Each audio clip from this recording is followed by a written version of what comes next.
Imagine this. You're walking through a government archive, its silence deeper than any cathedral, the light above you flickering in slow pulses like a dying star. Dust dances in the air, undisturbed for decades. And there, hidden behind a shelf labeled declassified, you find a folder.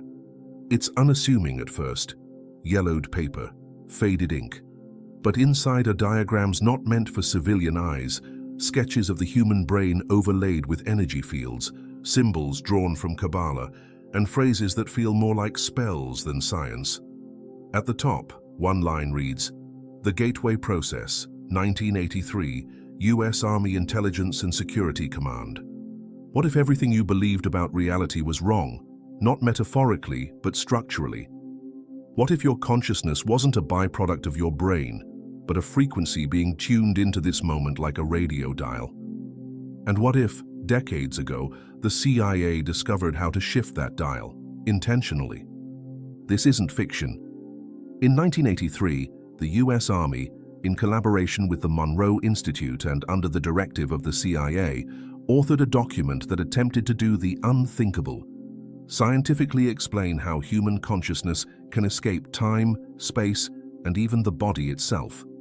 Not in a poetic or spiritual sense, but in a literal, vibrationally precise method that could, in theory, allow a person to transcend this plane.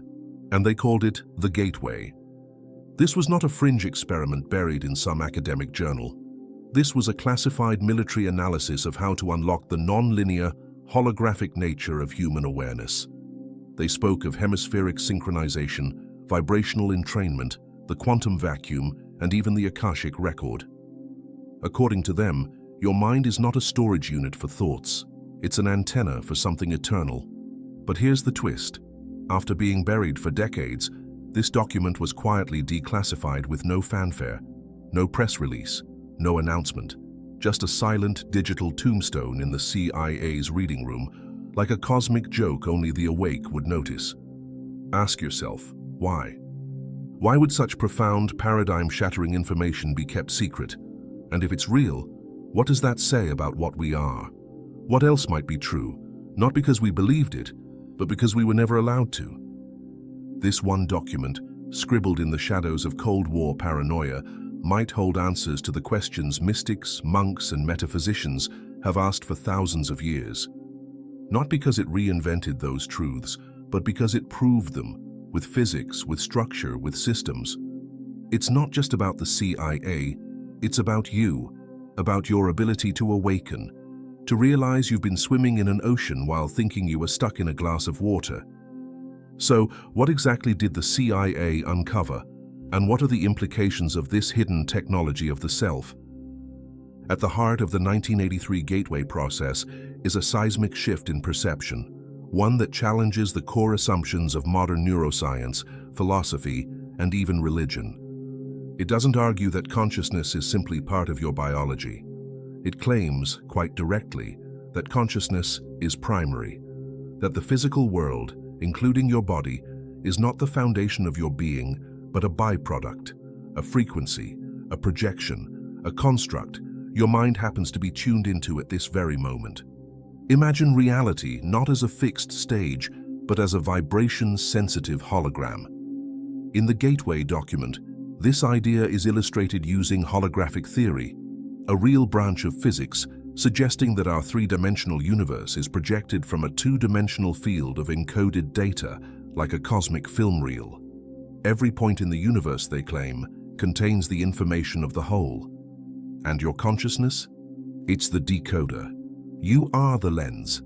This isn't a metaphor. The document refers directly to theories by Itzhak Bentov, a Czech scientist and inventor whose work tried to bridge the gap between Eastern mysticism and Western science. Bentov believed the human body, especially the brain, was essentially a biological oscillator, capable of entraining with larger vibrational systems. With the right frequency, the brain's left and right hemispheres could sync, creating a kind of neural resonance chamber. This state, they say, is not ordinary consciousness. It's access to the absolute. The process hinges on binaural beats, sound waves played at slightly different frequencies in each ear, creating a third tone in the mind. This tone isn't audible externally, it's felt. And this entrainment, according to the analysis, activates hemispheric synchronization, allowing the mind to bypass the constraints of time and space. Pause here. The US military funded research that states, in black and white, that the human mind can transcend space-time and access the universal field of energy that underlies all matter. They describe a hologram of the universe that your mind can enter, where intention and attention literally reshape perceived reality. They draw connections between vibrational patterns and ancient symbols, the tree of life, the flower of life, the chakra system. Suddenly, ancient mystical systems are not primitive religion. They are blueprints, frequency maps, user manuals for human divinity disguised as myth. And the human energy field? According to the document, it is interfaced with the universal energy field, the same field zero-point physicists and spiritual teachers have talked about for decades. When harmonized through meditation, sound, and intent, this field becomes your operating system. It's not magic, it's resonance. And once you're aware of it, you stop reacting to the world like a puppet. You begin tuning the world like a symphony. But here's the most controversial insight. The CIA posits that consciousness exists outside of linear time, that your mind can navigate moments the way a bird soars across a valley, freely, effortlessly. Time is not a chain, they suggest. It is a spiral, and each thought you have sends out a ripple across that spiral, touching past, present, and future in ways your body cannot comprehend, but your frequency can. So when people ask, what does the gateway process mean for me? The real answer is this: you are not the result of your past. You are the frequency through which your past, present, and future harmonize. But this raises darker questions too. If this knowledge is true, why hasn't it reshaped how we teach, heal, govern, or even live? Why wasn't this document on the front page of every newspaper when it was declassified? Could it be that we are not only blindfolded, but taught to keep the blindfold on? Perhaps the bigger revelation is not what the CIA discovered, but what they decided not to share. Picture this. A lone monk stands at the edge of a mountain, the wind carving spirals in the cold air as he listens, not to the wind, but to something beneath it. He places his hand over his heart, not as a gesture of devotion, but as a tuning fork. He does not ask for a god to arrive. He aligns himself with the God within. In that moment, he is not his name, not his role, not even his breath. He is a ripple in the infinite ocean of mind, and he knows it. This is not fiction. It's the silent story behind every mystic, every shaman, every soul who has stepped outside the matrix of form and into the architecture of vibration. The CIA's gateway process reads like a declassified ritual, a document that pierces through the metaphor of ancient teachings to reveal their original frequency. It's the same story whispered by the Egyptian priests who built pyramids aligned with the stars, the same story embedded in the spirals of the Hindu yantras and the sacred geometry of the Kabbalah. In all of them, the human body is not the final reality, it's the echo. The real self is the vibration that animates it. Take the ancient allegory of the flute and the breath. The flute on its own is inert, hollow, dead wood. But when the breath, symbol of spirit, of pneuma, moves through it, it becomes music, life, frequency. You were taught to identify with the flute, but you were always the breath. You were always the sound. You were always the song being played through form. This is why mystics across cultures vanish into silence. Because silence is not emptiness, it's the ground of all sound. It's the canvas upon which reality is painted. The gateway process speaks of the absolute, the foundational, unchanging field beyond perception. This is the mystical silence behind the noise of the mind, the still point from which all frequencies arise. In the Upanishads, it is Brahman. In Christian mysticism, it is the Logos. In modern physics, it may be called the quantum vacuum or the zero-point field. But the message is the same. Reality is not solid. It is sung. Even the Bible contains remnants of this frequency paradigm. In the beginning was the Word, a vibration, not a statue, not an object, a resonance. The cosmos began not as clay, but as song, and you, your thoughts, your memories, your fears, are harmonics within that song. The document also hints at something stranger still, the phenomenon of bilocation and non-local consciousness. In their notes, they refer to experiments where consciousness appears to move outside the body, perceive distant locations, and then return with verifiable data. The implications are vast. If true, then the body is not a prison, but a portal, a temporary receiver for a signal that is infinite in scope. Here, the lines between mysticism and science dissolve entirely. You are not living in a body, you are experiencing one. Just as a dream feels real until you awaken, so too does the physical feel permanent until the signal shifts. And one day, it will. And when it does, what remains is not bone or blood, but resonance. In the ancient Egyptian Book of the Dead, souls are weighed against a feather. It sounds poetic, symbolic, but what if it's also energetic? What if at death, your frequency is measured? Not your deeds in the moral sense, but your resonance. How close you came to aligning with your true original vibration. And so the real question becomes, are you still chasing form, or have you begun listening for the signal behind the shape? Because to live as frequency is to live as essence, not mask. It is to stop identifying with the echo and begin identifying with the source of the sound. It is to shed roles, identities, programs, and return to being the pure tone of your consciousness, unedited, unbound, infinite. So what does it actually mean to live as frequency in a world obsessed with form? The challenge is not understanding the idea, it's embodying it, while still waking up in a body, paying bills, showing up for relationships, and navigating a world that tells you you're just a name with a history and a future. The real spiritual revolution doesn't happen on a mountaintop. It happens in line at the grocery store, in the silence between texts, in the decisions no one sees you make. Living as frequency is not about escaping the body. It's about inhabiting it differently. You begin to sense when something resonates with you, not intellectually, but viscerally. You feel it in your chest, in your gut, in the goosebumps rising on your skin. This is your tuning system awakening. You begin choosing relationships not based on compatibility of personality types, but on energetic congruence. You begin to filter opportunities not through the logic of fear or ambition, but through inner vibration, what expands your field and what contracts it. Suddenly, silence becomes your compass.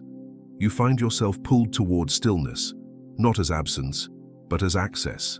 The less noise in your mind, the more clearly you can hear the signal. And the signal always points you back to now. The more deeply you listen, the more your life stops being reaction and becomes alignment.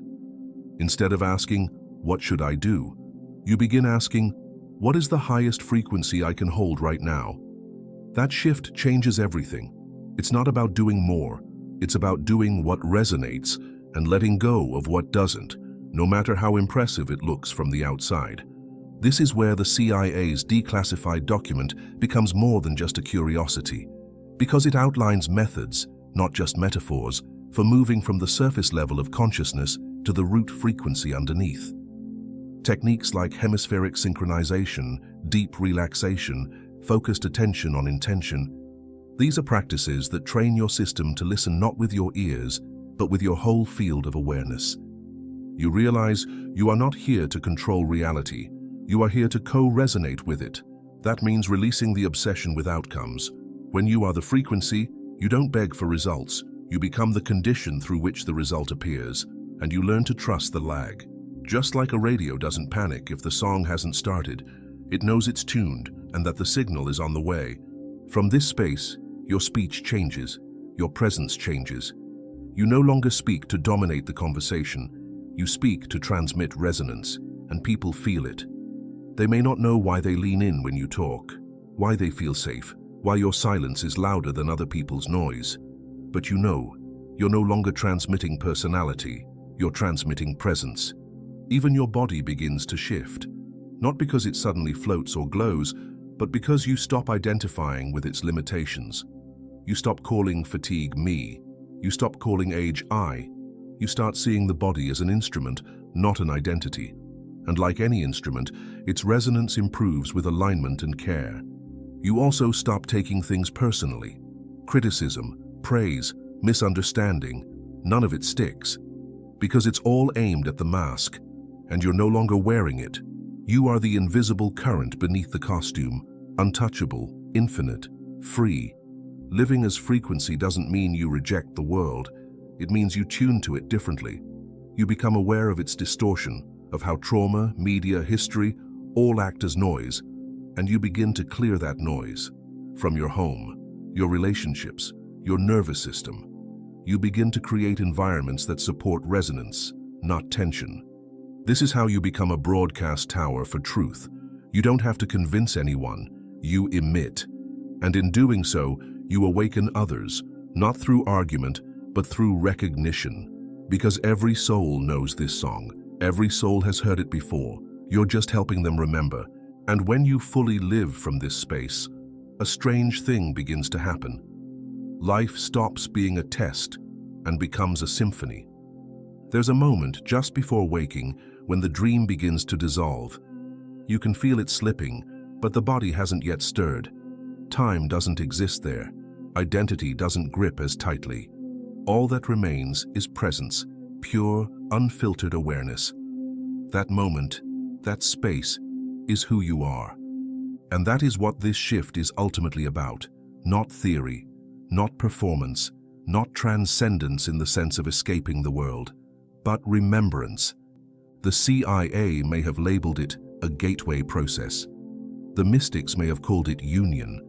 The physicists may see it as coherence. But underneath every name is the same invitation: to return to the field of truth that never left you, only waited for you to hear it again. You were never the body. The body is the echo of frequency, not the source. It is the instrument, not the song. You are the resonance, the tone that has no opposite, the note that needs no chord, the vibration that was humming before birth and will continue long after this skin has turned to dust. We often speak of awakening like it's an achievement, a final level in the game. But it is not an upward climb.